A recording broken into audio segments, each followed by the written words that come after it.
നമസ്കാരം, ഞാൻ ഡോക്ടർ ഭാഗ്യ Q1P health കെയറിലെ Ayurveda ഡോക്ടറാണ്. നമ്മുടെ ക്ലിനിക്കിലൊക്കെ ഒരുപാട് ആളുകൾ വരാറുണ്ട്. ജോയിൻറ്റ് പെയിൻ ആയിട്ടും മസിൽ പെയിൻ ആയിട്ടും അതുപോലെ തന്നെ മസിൽ ക്രാംസ് ആയിട്ടൊക്കെ. അവർക്ക് എന്താ കംപ്ലൈൻറ്റ് എന്ന് വെച്ചാൽ അവർ രാത്രി കിടന്ന് ഉറങ്ങിക്കഴിഞ്ഞിട്ട് രാവിലെ എഴുന്നേൽക്കുന്ന സമയത്ത് കാലിലൊക്കെ ഭയങ്കര ക്രാംസ്. അതുപോലെ തന്നെ ചില ആളുകൾക്കാണെങ്കിൽ അവർ വൈകുന്നേരം വരെ നിന്നൊക്കെ ജോലി ചെയ്യുന്ന ആളുകളായിരിക്കും. അവർ രാത്രി ഒന്ന് റെസ്റ്റ് എടുക്കാൻ പോകുന്ന സമയത്ത് കാലിന് ഭയങ്കര കഴപ്പ് വരിക, അല്ലെങ്കിൽ ഉറങ്ങുന്ന സമയത്തൊക്കെ മസിൽ പെട്ടെന്ന് കയറുക. ഇങ്ങനെയുള്ള അനുഭവങ്ങൾ ഒരുപാട് ആളുകൾ വന്ന് പറയാറുണ്ട്. അതിനുവേണ്ടി ഇപ്പം ജോയിൻറ്റ് പെയിൻ ആയിട്ട് വരുന്ന ആളുകൾ പറയുന്നത്, ഡോക്ടർ എനിക്ക് വാദത്തിൻ്റെ കംപ്ലൈൻറ്റ് എങ്ങാനായിരിക്കുമോ, ഇങ്ങനെ വേദന ഇടയ്ക്കിടയ്ക്ക് വരുന്നുണ്ട്, പക്ഷെ ചില സമയങ്ങളിൽ ആ വേദന കുറയാറുണ്ട്. അപ്പം അത് എപ്പോഴും വാദത്തിൻ്റെ കംപ്ലൈൻറ്റ് കൊണ്ടായിരിക്കണ്ട ഇങ്ങനെ ജോയിൻറ്റ് പെയിനും കാര്യങ്ങളൊക്കെ വരുന്നത്. മേ ബി അത് വിറ്റാമിൻ ഡിയുടെ കുറവായിരിക്കാം. അപ്പോൾ നിങ്ങൾ വിറ്റാമിൻ ഡിയുടെ കുറവാണോ നോക്കാൻ വേണ്ടിയിട്ട് നിങ്ങൾ എന്തായിരിക്കണം, ആ ടെസ്റ്റ് ഒന്നും ജസ്റ്റ് ആദ്യം തന്നെ പോയിട്ട് ചെയ്യേണ്ട ആവശ്യകതയില്ല. കാരണം വിറ്റാമിൻ ഡിയുടെ ടെസ്റ്റിനൊക്കെ ഒരു നിയർലി ഒരു 1000 ഒക്കെ വരും. അതൊന്നും നിങ്ങൾ ഫസ്റ്റ് തന്നെ പോയി ചെയ്യേണ്ട ആവശ്യകതയില്ല. അതിന് പകരം എന്ത് ചെയ്യുക, നമുക്ക് വിറ്റാമിൻ ഡി എങ്ങനെ മാക്സിമം നമ്മുടെ ബോഡിയിലോട്ട് അബ്സോർബ് ചെയ്യാം.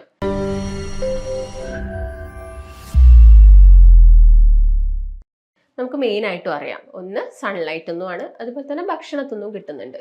അപ്പം അതൊക്കെ നിങ്ങൾ മാക്സിമം നേടിയെടുത്തതിന് ശേഷം എന്ത് ചെയ്യുക, നിങ്ങൾ ജോയിൻറ്റ് പെയിനിലൊക്കെ എന്തെങ്കിലും മാറ്റങ്ങളോ കാര്യങ്ങളോ ഉണ്ടോ എന്നൊക്കെ ഒന്ന് ചെക്ക് ചെയ്യാം. അപ്പം ഇന്നിപ്പോൾ നോക്കുകയാണെങ്കിൽ ഒരു 40 മുതൽ 50% ആളുകളിൽ ഈ വിറ്റാമിൻ ഡിയുടെ ഡെഫിഷ്യൻസി കാണുന്നുണ്ട്.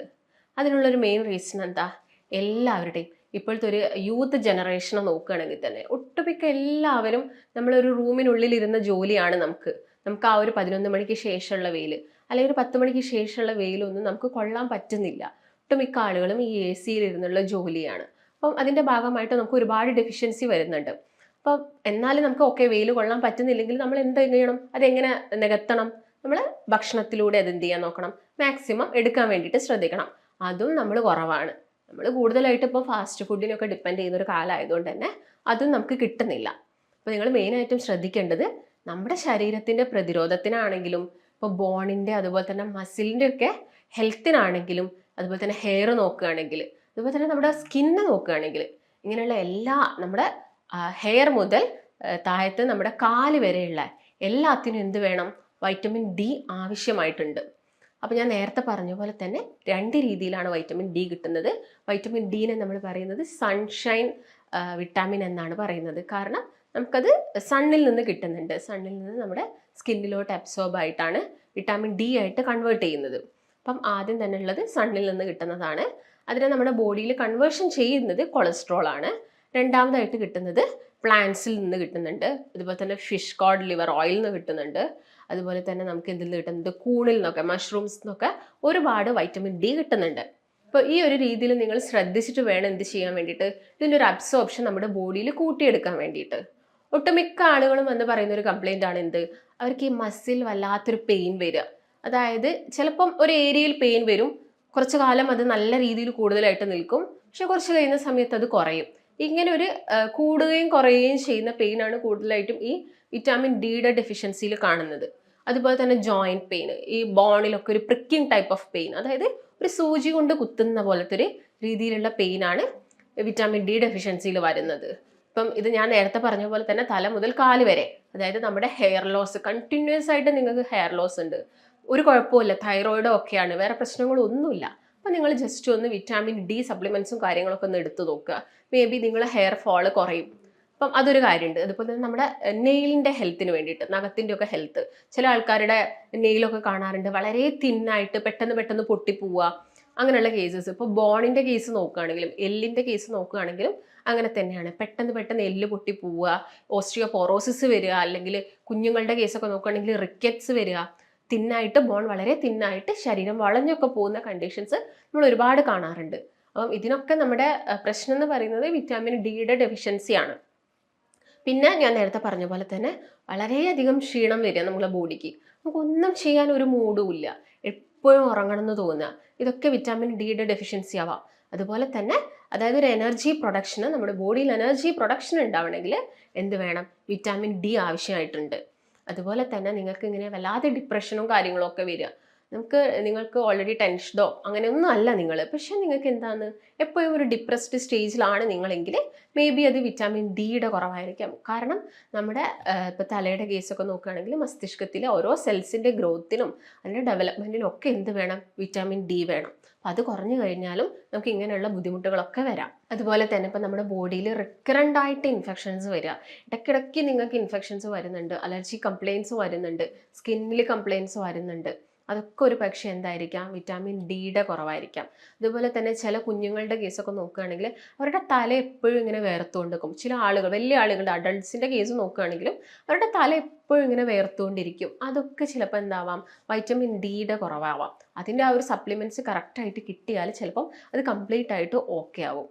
അതുപോലെ തന്നെ ഉള്ളൊരു മെയിൻ പ്രശ്നം എന്ന് പറയുന്നത് ഈ വിറ്റാമിൻ ഡിക്ക് നമുക്ക് ക്യാൻസറിനെ പ്രിവെൻറ്റ് ചെയ്യാനുള്ള കഴിവ് വരെയുണ്ട്. അപ്പം നിങ്ങൾ ഡെയിലി കഴിക്കുന്ന ഭക്ഷണത്തിൽ എല്ലാം ശ്രദ്ധിക്കുക. നിങ്ങൾക്ക് പ്രോപ്പറായിട്ടുള്ള കാർബ്സ് കിട്ടുന്നുണ്ടോ, പ്രോട്ടീൻസ് കിട്ടുന്നുണ്ടോ, അതുപോലെ തന്നെ ഫാറ്റ്സ് കിട്ടുന്നുണ്ടോ, വൈറ്റമിൻസ് കിട്ടുന്നുണ്ടോ, വൈറ്റമിൻസിലെല്ലാം കിട്ടുന്നുണ്ടോ എന്നൊക്കെ നിങ്ങൾ എന്ത് ചെയ്യണം? ശ്രദ്ധിക്കണം. ADEK എന്ന് പറയുന്ന 4 വൈറ്റമിൻസും കൊഴുപ്പിലലിയുന്ന വൈറ്റമിൻസ് ആണ്. അപ്പം വിറ്റാമിൻ ഡി നമ്മുടെ ബോഡിയിലോട്ട് അബ്സോർപ്ഷൻ നടക്കാൻ വേണ്ടിയിട്ട് ആവശ്യമായിട്ടുള്ള ഹെൽത്തി ആയിട്ടുള്ള എന്ത് വേണം? നമ്മുടെ ശരീരത്തിൽ ഫാറ്റ് വേണം. അപ്പം നിങ്ങളിങ്ങനെ അൺവാണ്ടഡ് ആയിട്ടുള്ള ഫുഡ് ഐറ്റംസ് ഒക്കെ കഴിച്ചാൽ വിറ്റാമിൻ ഡി പ്രോപ്പറായിട്ട് ഒരു അബ്സോർപ്ഷൻ കിട്ടില്ല. അതായത് ഇപ്പം നിങ്ങൾ പുറത്തുനിന്ന് ഈ ഷവർമ്മ പോലെയുള്ള ഫുഡ് കഴിക്കുക, അല്ലെങ്കിൽ അൽഫാം കൂടുതലായിട്ട് കഴിക്കുക, അതുപോലെ തന്നെ ഇങ്ങനെ ഫാസ്റ്റ് ഫുഡ്, അതുപോലെ തന്നെ ട്രാൻസ് ഫാറ്റിൽ ഉണ്ടാക്കുന്ന ഭക്ഷണങ്ങളൊക്കെ കഴിക്കുകയാണെങ്കിൽ ഇങ്ങനെയുള്ള വൈറ്റമിൻസ് ഒന്നും നമ്മുടെ ബോഡിയിൽ പ്രോപ്പറായിട്ട് ഉണ്ടാവുന്നില്ല.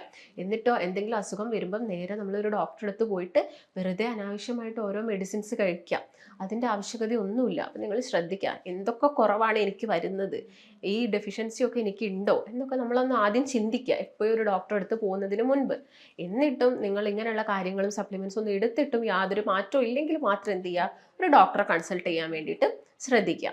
അതുപോലെ തന്നെ നിങ്ങൾക്ക് സൗണ്ട് സ്ലീപ്പ് ഇല്ല, നിങ്ങൾക്ക് നന്നായിട്ടൊരു പ്രോപ്പറായിട്ടുള്ള ഒരു ഉറക്കം കിട്ടുന്നില്ല രാത്രി, ഇടയ്ക്കിടയ്ക്ക് ഡിസ്റ്റർബൻസ് വരുന്നു, നിങ്ങൾ എണീക്കുന്നു, ഭയങ്കര ബുദ്ധിമുട്ടാണ്. അങ്ങനെയാണെങ്കിൽ നെക്സ്റ്റ് ഡേ നമ്മളിത് പോയതുപോലെയാണ്. രാവിലെ പ്രോപ്പറായിട്ടുള്ള ഒരു ശോധന നടക്കണമെന്നില്ല, നിങ്ങളെ കാര്യങ്ങളൊന്നും കൃത്യമായിട്ട് ചെയ്യണമെന്നില്ല. അതായത് അതൊക്കെ വിറ്റാമിൻ ഡിയുടെ ഒരു ഡെഫിഷ്യൻസി മൂലം വരുന്ന കണ്ടീഷൻസ് ആണ്. അപ്പോൾ ഞാൻ നേരത്തെ പറഞ്ഞു എങ്ങനെ നമുക്ക് വൈറ്റമിൻ ഡി നമ്മുടെ ബോഡിയിൽ എടുക്കാം. ഇപ്പോൾ കുഞ്ഞു മക്കളൊക്കെ കേസ് നോക്കുകയാണെങ്കിൽ ജനിച്ച മുതൽ 1 വയസ്സ് വരെ നമ്മൾ മക്കൾക്ക് എന്ത് കൊടുക്കുന്നുണ്ട്? വിറ്റാമിൻ ഡി കൊടുക്കുന്നുണ്ട്, ഡ്രോപ്സ് കൊടുക്കുന്നുണ്ട് ഡെയിലി. അതെന്തിനാണ്?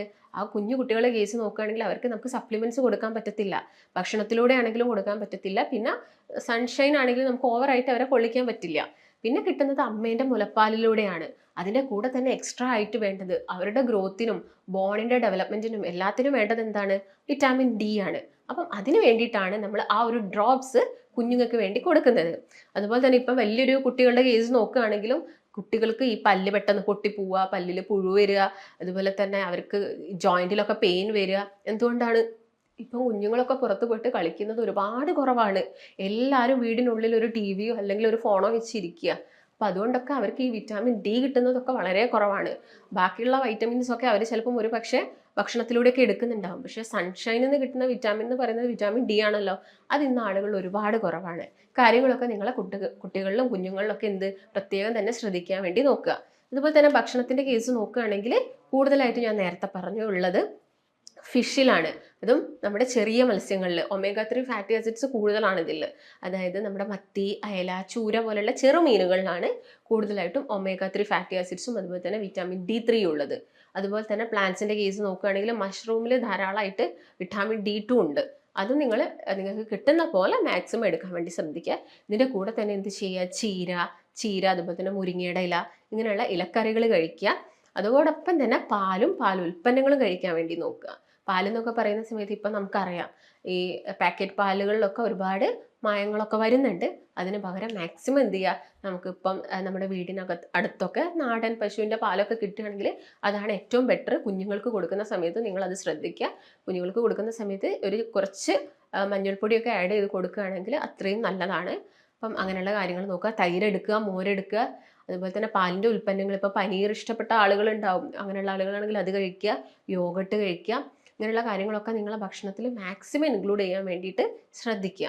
അതുപോലെ തന്നെ എഗ് യോക്ക് നന്നായിട്ട്, അതുപോലെ തന്നെ മുട്ട തന്നെ കഴിക്കാൻ വേണ്ടി നോക്കുക. ഞാൻ നേരത്തെ പറഞ്ഞല്ലോ, ഹെൽത്തി ആയിട്ടുള്ള ഫാറ്റ്സ് നമ്മുടെ ബോഡിയിൽ വേണം.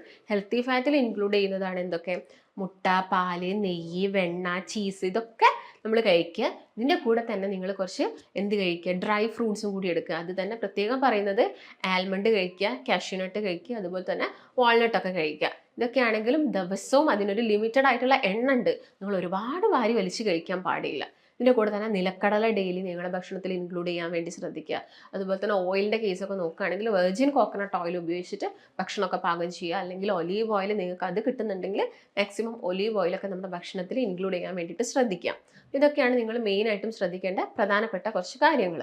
ഇപ്പം നിങ്ങൾക്ക് ക്രോണിക് ആയിട്ട് ഒരുപാട് കാലം ഈ വിറ്റാമിൻ ഡിയുടെ ഡെഫിഷ്യൻസി ഉണ്ടെങ്കിൽ നിങ്ങൾ ശ്രദ്ധിക്കേണ്ട ഒരു കാര്യം, നമ്മൾ അത് അത്ര സീരിയസ് അല്ലാതെ വിടാൻ പാടില്ല. കാരണം അത് നമുക്ക് ഹാർട്ട് കംപ്ലയിൻസ് അല്ലെങ്കിൽ നമ്മുടെ രക്തക്കുഴലിൻ്റെ ഇലാസ്റ്റിസിറ്റി ഒക്കെ നഷ്ടപ്പെടാൻ കാരണമാവും.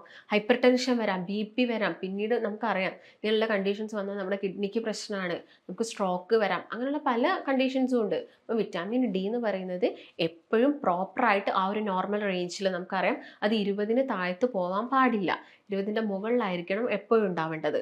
അപ്പം ആ ഒരു കാര്യം നിങ്ങൾ പ്രത്യേകം ശ്രദ്ധിക്കുക. ഇനി ആർക്കൊക്കെയാണ് വിറ്റാമിൻ ഡി കിട്ടാത്തത്? നമുക്കറിയാം എപ്പോഴും എന്തായിരിക്കും ഈ 12 hours അല്ലെങ്കിൽ 8 hours ജോലി ചെയ്യുന്ന ആളുകളാണെങ്കിൽ, എപ്പോഴും ഒരു അടച്ചിട്ട റൂമിൽ കിടക്കുന്ന ആളുകൾക്ക്, കുറച്ച് വണ്ണുള്ള ആളുകളിലും വിറ്റാമിൻ ഡിയുടെ അബ്സോർപ്ഷൻ നടക്കാൻ ബുദ്ധിമുട്ടാണ്. അതുകൊണ്ട് അങ്ങനെയുള്ള ആളുകളൊക്കെ BMI ഒക്കെ നോക്കിയിട്ട് അവരുടെ വണ്ണവും കാര്യങ്ങളൊക്കെ മാക്സിമം കുറയ്ക്കാൻ വേണ്ടിയിട്ട് നോക്കുക.